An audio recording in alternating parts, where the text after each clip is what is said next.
Hey guys, what's going on? It's Jugs, and this is more Gears 3 beta footage, and you guys are giving me positive responses on all the videos that I'm posting, so that just tells me that you guys want to see more, and I love making these, so if you guys want to see more, just let me know in whatever way that you want to. You can message me, comment, like, or favorite, whatever way you want to, and, I'll keep doing them. So, before I talk about the gameplay, I previously, before this commentary, I tried to do an actual gameplay commentary where I could watch the gameplay and commentate on what's going on as I'm watching the gameplay, so that way I could be precise with what I'm saying to kind of tell you guys, okay, right here, this is where I make a mistake, or right here, this is what I'm thinking, and I couldn't do it at all. So, I apologize for that, but my PC just can't handle it. It distorts the audio when I try to run too many things at once, and running a video player, it's one of the things that distorts the audio. So unfortunately I can't do that, sorry guys, but in the future I'll be able to when I get more money. But anyways, the gameplay, my setup, what am I using? If you guys watch any of the other commentaries or the Gears commentary before this one, you guys will know that my favorite setup is the Retro Lancer with the Gnasher. And you guys can switch up, you can change your loadouts, you can change your assault rifle, and you can change your shotgun loadout when you're respawning and before the match. And the options are the hammer burst for the assault rifle. The hammer burst is a long range weapon, it's semi-auto, and then the two fully auto assault rifles are the Lancer and the Retro Lancer. And the Lancer is the one that you guys have seen all before throughout the other Gears games. It has a chainsaw on it. It's primarily used for not too long of a distance, but in between the hammer burst distance and the Retro Lancer. And the Retro Lancer is, as you guys have seen, it has a bayonet on it, and it's good for mid to close range. And between the shotguns, you can have two choices, at least from what I've seen in the beta. I'm sure it's not going to change, but you can get the sawed-off or the traditional shotgun, which is called the Gnasher. And the reason that I use the Gnasher and the Retro Lancer is because I like to play this game kind of the way that it's been played. I don't like the sawed-off. I hate the sawed-off. I despise the sawed-off and the people who use it.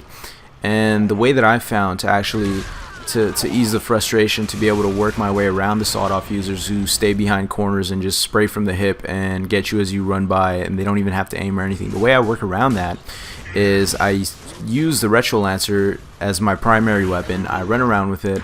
I stay away from the corners, and if I see somebody with a sawed-off, then I'll be able to take them out with the Retro Lancer no problem, because I'm way outside of their effective range, and I'm completely within my effective range for the Retro Lancer, and it drops people like quick within its effective range. So if they're using a sawed-off, I'm totally fine. If they're using a Gnasher, on the other hand, I'm just outside of their effective range, but that doesn't mean that they can't drop me. If the guy's good, if he's accurate, and I'm being inaccurate, he can take me down. So what I do at that point is I don't want to do that. Instead, what I'll do is if the engagement, obviously if I'm running around corners, that means the engagement is pretty close, I'll roll away, I'll switch to my Gnasher, and then we'll have a fair Gnasher on Gnasher 1v1 or whatever it is. And the person that has a better wall bounce and the better accuracy maintaining wall bounce will win.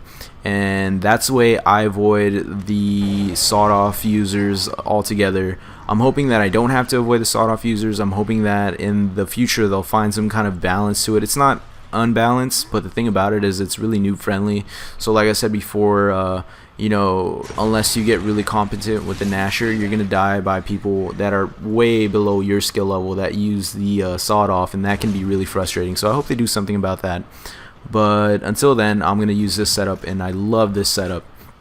And this character that you guys actually see here, it's Coltrane.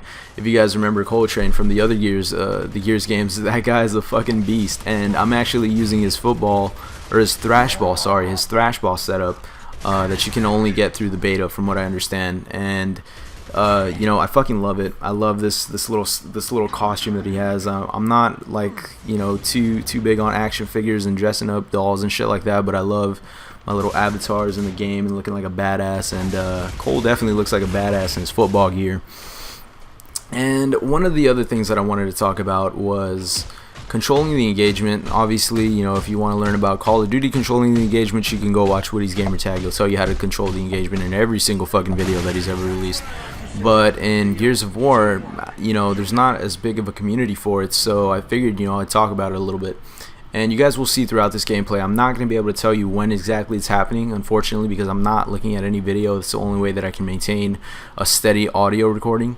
But you'll see that while I run around with the retro lancer, while I run around with the retro lancer, if I'm running around corners, if I'm using the retro lancer, people can easily take me out of my effective range by rushing me with the Nasher or the sawed off.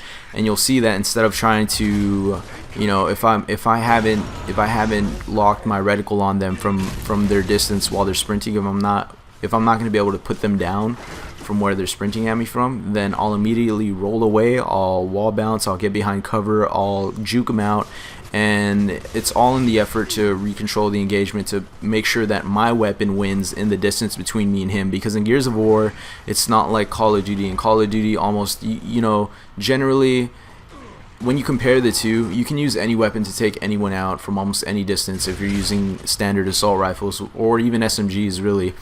And in this game, it's not the case. You're not going to be able to, you know, the shotguns have a limited range, but it's like Battlefield where the bullet spread will spread and the damage drop off is enormous. So you can hit somebody, probably you can hit him with one pellet from across the map, I'm sure, but he's not even going to feel it. That's literally like throwing not even throwing a marshmallow thrown from across the map would do more damage than that. So it's really not an effective way to use it. You can't do it.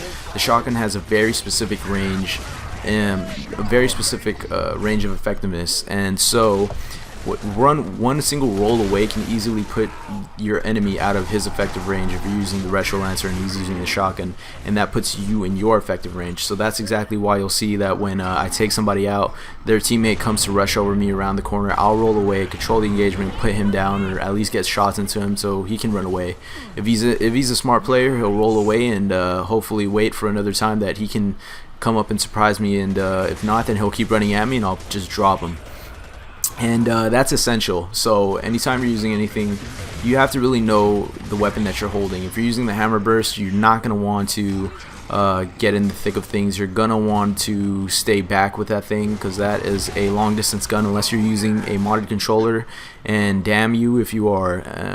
But unless you're using a modded controller, it's not going to be effective close range versus a shotgun or a retro lancer.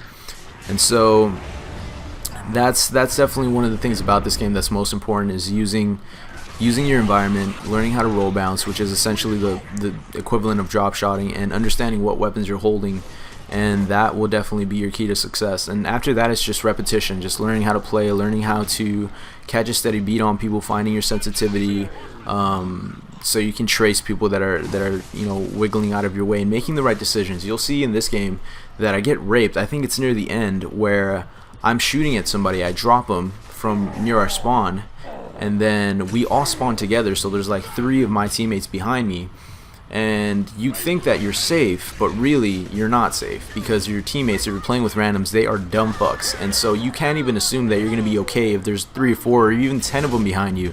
So what ends up happening is that I get retro lanced, I get bayoneted from the back, and then my teammates try to take him out after the fact that he's killed me already, and then she gets shotgun blasted in the face, and I take a death for it where I shouldn't have taken a death. And you know, then the next game, this is one of the games from a 3-game session, and the next game I'm playing on you know, I think it's called Thrashball, the map Thrashball, and I changed my tactics. I'll upload that tomorrow, and I changed my tactics. I assume that not one of my teammates is going to be able to help me out, and then I end the game going 15-1, and that's really essential unless you're playing with a squad of people you know.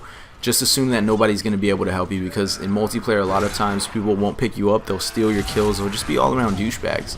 And so you really got to like help your teammates out, you know, pick them up, be that guy, because in the end it's going to contribute to your team's overall success, which is what you want when you want to win. But your teammates are probably casual players that have no real interest in that. So that's all the advice that I have so far. I'll let you guys know more when I come up with more stuff to talk about. But anyways, guys, if you guys like this, let me know. Peace out. This has been Jugs.